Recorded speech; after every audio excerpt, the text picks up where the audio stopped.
Аварийная служба, слушаю вас.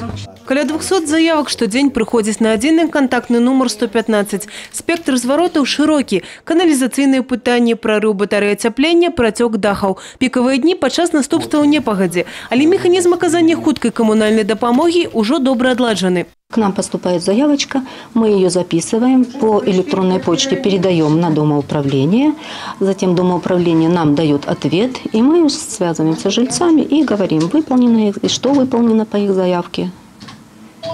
Но бывает такое, что и мастера домоуправления связываются сами с жильцами. Ідэя звязаць у адзіную сістэму ўсіх пастаўшчыкоў камунальных паслуг з'явілася ў сталіцы. Такая служба ў Мінску ўжо працуе 3 гады. Зараз на чарзе областные центры. В настоящее время у нас работает порядка 18 диспетчеров.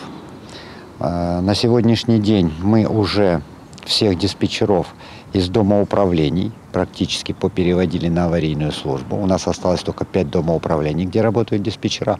А так все диспетчера работают сегодня здесь, в этом контакт-центре, принимают все заявки.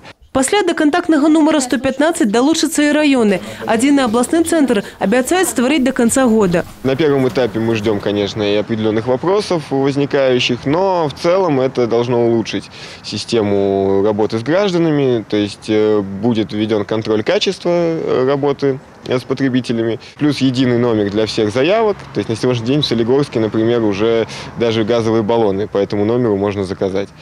И контроль за исполнением сроков этих обращений. Еще одна новинка, до якой долучится брестских споживцов – сайт «Мой город» по адресе 115 Бел. Менавіта сюды можно будет досылать фотоздымки и запыты по добропорядкованию своих населенных пунктов. И амаль что одразу убачить, наколькі хутка все вырашается. Евгения Мороз, Александр Воронин, телерадиокомпания «Брест».